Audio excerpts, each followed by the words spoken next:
అందరికీ praise Lord. Very good morning to all of you. How are you all doing today? ఈ ఉదయకాలం ఎలాగున్నారు? దేవుని యొక్క వాగ్దానం వినడానికి వేగిరపడుతున్నారా?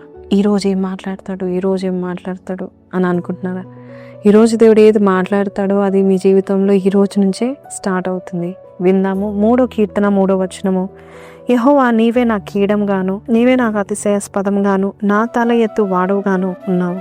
ఈ యొక్క వాక్యంలో మన తల ఎత్తువాడుగా దేవుడు ఉన్నాడు. పైన భాగంలో మనం చూస్తే దేవుని వలన నీకేం రక్షణ దొరకదు అని చాలామంది అనేకులు నా గురించి చెప్పుకుంటున్నారు అంటున్నాడు. సో కొన్నిసార్లు చాలామంది అంటారు, ఏంటి నీ నమ్మకం, నీకు ఆ దేవుడు నీ నుండి నీకు ఏ సహాయం చేయడు అని చాలామంది అంటూ ఉంటారు. లేక నీవు నమ్ముకున్న దేవుణ్ణి, నువ్వు పట్టుకున్న దేవుడు సిగ్గుపరుస్తాడేమోలే, చేయలేడేమోలే అని చాలామంది అంటున్నారేమో, లేదా నీవే అనుకుంటున్నావేమో. కానీ దేవుడు అంటున్నాడు, నన్ను నమ్ముకున్నావు చాలు, నేను తల ఎత్తుతాను. నన్ను నమ్ముకున్న వాడిని నేను సిగ్గుపరచను. నన్ను విశ్వసించిన వాడు తల ఎత్తుకొని బ్రతుకుతాడు. ఒకసారి దావీదు జీవితంలో కూడా మనము గమనిస్తే ఎన్నోసార్లు కూడా ఆయన జీవితంలో తల దించుకునే పరిస్థితి వచ్చింది. ముఖ్యంగా ఆఖరి క్షణాల్లో ఆయన కుమారుడే ఆయనని ఇన్సల్ట్ చేస్తాడు. కాళ్ళకి చెప్పులు లేకుండా తల మీద ముసుకేసుకొని ఎంతో తగ్గింపుతో దీనంగా ఆయన తన ప్రాణాల కొరకు పారిపోతాడు.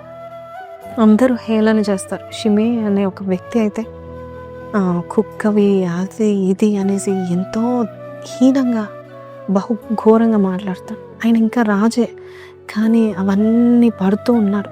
దేవుడు జాలి చూపిస్తాడని పడుతూ ఉన్నాడు. కానీ దేవుడు దావీదు విషయంలో ఎంత రోషం పూనుకున్నాడంటే, సొంత కుమారుడు కూడా దావీదుని చంపేయాలని తలంచినప్పుడు దావీదు యొక్క ప్రాణానికి అడ్డుపడ్డాడు. దావీదు అవమాన పాలవ్వడం దేవునికి ఇష్టం లేదు. ఆయన పాపం చేసి ఆయన కొని తెచ్చుకున్నా కూడా దేవుడు తిరిగి ఆయన తల ఎత్తాడు. Your God is a lifter of men. మన దేవుడు తల ఎత్తువాడుగా ఉన్నాడు. నువ్వు ఎక్కడ తల దించుకున్నావో, ఎక్కడ అవమాన పాలయ్యావో, ఎక్కడ అందరు ముందు నువ్వు హేళన పాలవుతావని బాధపడుతున్నావు, దేవుడు ఆ కార్యం జరగనివ్వడు. దేవుడు నీ తల ఎత్తువాడుగా ఉన్నాడు. నువ్వు ఏ విషయంలో నువ్వు కృంగుదల కలిగి మనుషులు నానా రకాలుగా మాట్లాడుతూ నువ్వు ఆ దేవుడిని నమ్ముకున్నావు, ఇంత ఆలస్యం అవుతుంది అని ఎంతమంది ఏమన్నా, నా దేవుడు అంటున్నాడు, నేను ఉన్నాను కదా, నేను నీ తల ఎత్తుతాను. నీ తల ఎత్తడం మాత్రమే కాదు, నీ తల మీద నా కిరీటాన్ని పెడతా ఉంటాను. ఎవరు దాన్ని అపహరించలేరు, ఎవరు తీసుకోలేరు. నీకు ఘనత నేను ఇస్తాను, మంచి పేరు నేను ఇస్తాను.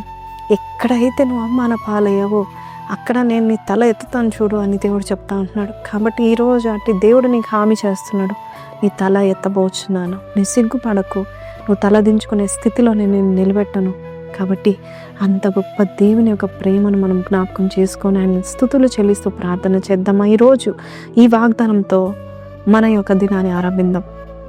పరిశుద్ధ మహోన్నతుడవు తండ్రి, తల ఎత్తువాడుగా ఉన్నావు నాయన, సిగ్గుపడ్డ నీయవు, సిగ్గుపరచవు.